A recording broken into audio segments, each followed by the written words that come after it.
Assalamu alaikum wa rahmatullahi wa barakatuh, mes chers frères et sœurs. Nous sommes à la 12e clé, qui est le fait de passer du temps en bonne compagnie. Mes chers frères et sœurs en islam, le messager d'Allah, sallallahu alayhi wa sallam, a dit « L'homme suit la religion de son ami proche. Que chacun de vous regarde donc bien qui il prend pour ami. » Et ce hadith a été rapporté par Abu Daoud. Nos amis, mes chers frères et sœurs en islam, peuvent être notre plus grande source de joie ou de tristesse dans cette vie ici-bas. La bonne compagnie peut illuminer ton visage d'un sourire et remplir ta vie de beaux souvenirs. La mauvaise compagnie peut mener aux pires trahisons et douleurs. Nos amis façonnent notre personnalité. Nous héritons souvent des traits de ceux que nous côtoyons le plus. Ainsi, choisir son cercle d'amis est une décision cruciale pour déterminer la personne que tu veux devenir. La bonne compagnie, ce sont les vrais amis. Un véritable ami est quelqu'un qui prend soin de toi spirituellement. Il ne t'encourage pas à commettre des péchés, ni ne te détournera de l'adoration d'Allah Azza wa Jal. Il marchera avec toi sur les sentiers de l'islam. Un bon ami n'est pas parfait, car nul ne l'est, mais un bon ami fait de son mieux et t'encourage à faire de même. Un bon ami se soucie également de toi dans ce bas monde. Ta peine est la sienne et ta réussite le rend heureux.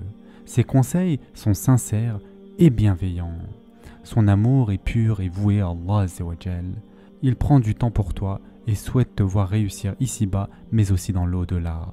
Ce sont des personnes sur qui tu peux compter dans les épreuves et les tragédies. Et la mauvaise compagnie, ce sont les gens qui ne se soucient pas de ton au-delà et qui peuvent même chercher à te détruire. Les faux amis se réjouissent de tes échecs et jalousent de ta réussite. Ils sont présents quand ils ont besoin de toi, mais disparaissent quand c'est toi qui as besoin d'eux. Ils sont égoïstes et matérialistes, ne pensant qu'à ce bas monde et à la réussite mondaine. Tu es un simple outil pour eux, et leur affection n'est que de façade, limitée à ce que tu peux leur apporter. Leur attachement n'est pas réel, et ils peuvent te trahir sans hésiter. Mes chers frères et sœurs en islam, pour attirer des bons amis dans ta vie, tu dois d'abord devenir toi-même une bonne compagnie. Sois un véritable ami pour les autres, et cherche-les dans les lieux empreints de piété. L'amitié sincère est une relation mutuellement bénéfique, car l'amour et l'attention y sont réciproques. Recherche donc la bonne compagnie et investis du temps dans le développement de ces relations. Avec le temps, tu trouveras ce que tu cherches, et tes amis deviendront une source majeure de bonheur dans ta vie. La 13e clé, mes chers frères et sœurs en islam, concerne le fait de faire partie d'une communauté. Le messager d'Allah, sallallahu alayhi wa sallam, a dit « Le croyant qui se mêle aux gens et supporte leurs torts a une plus grande récompense que celui qui ne se mêle pas aux gens et ne supporte pas leurs torts. » Et ce hadith a été rapporté par Ibn Majah. Mes chers frères et sœurs en islam, sans aucun doute, les êtres humains sont des créatures sociales. Nous ne sommes pas faits pour rester seuls éternellement. Bien que l'on puisse trouver la paix et le bonheur dans la solitude, celle-ci n'a de valeur que si elle s'intègre dans un mode de vie équilibré. Être constamment seul peut conduire à la dépression et au sentiment d'abandon. Nous sommes faits pour faire partie d'une communauté et une grande partie de nos épanouissements en dépend. Il arrive que nous n'ayons pas envie de nous impliquer dans la vie communautaire. Nous avons peur des mauvaises influences, des trahisons ou du mal que les autres peuvent nous causer. Pourtant, rien de tout cela ne doit nous empêcher de faire partie d'une communauté, car ces expériences font partie intégrante de la nature humaine et sont nécessaires à notre croissance. Sans les hauts et les bas de la vie en société, nous ne pouvons pas acquérir la sagesse. Mes chers frères et sœurs en islam, le monde moderne est devenu extrêmement individualiste. Dans cette culture, chacun semble ne se soucier que de lui-même, sans aucune considération pour le reste de la communauté. On néglige sa propre famille, on ignore ses voisins et on n'a aucun lien avec la communauté en général. Cela mène à l'isolement et à la dépression et à divers problèmes de santé mentale. Tout cela pourrait être évité si nous apprenions à accorder de la valeur à nos communautés. Commençons donc par nos mosquées locales ou notre centre islamique. Fréquentez ces lieux et créez des liens avec les autres fidèles. Développez ces relations et cherchez des moyens de servir votre communauté. Offrez de votre temps et de vos compétences dans des projets qui profitent à l'ensemble de la communauté et contribuez financièrement à ces actions selon vos moyens.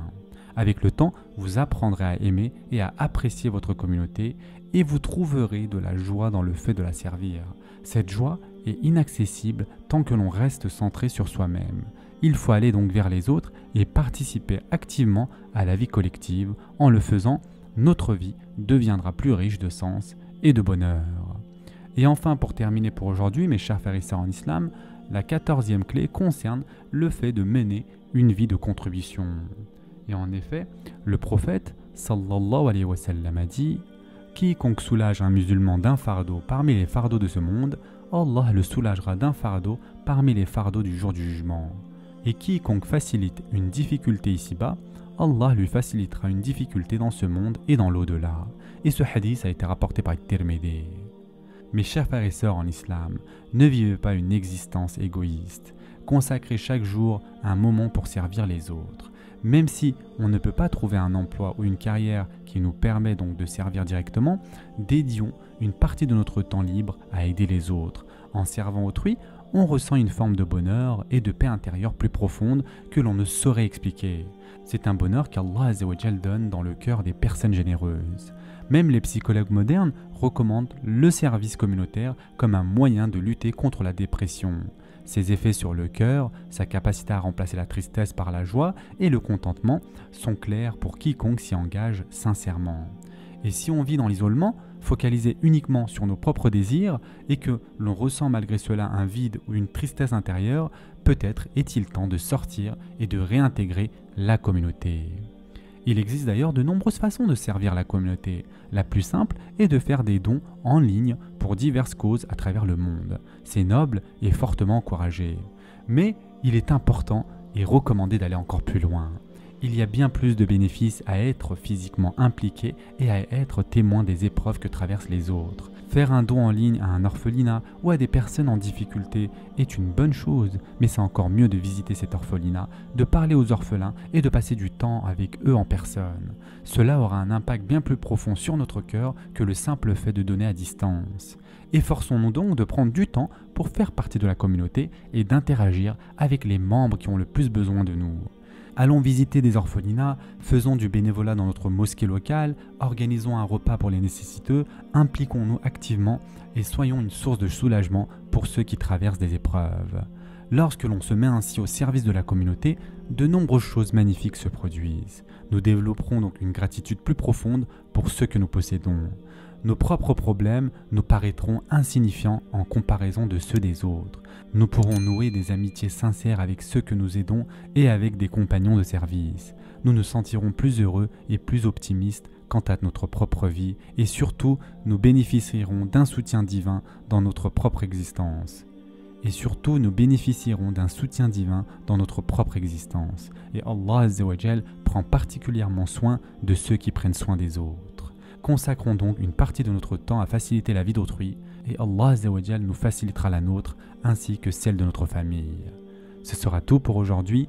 En attendant, prenez soin de vous mes chers frères et sœurs et à très prochainement, Inch'Allah.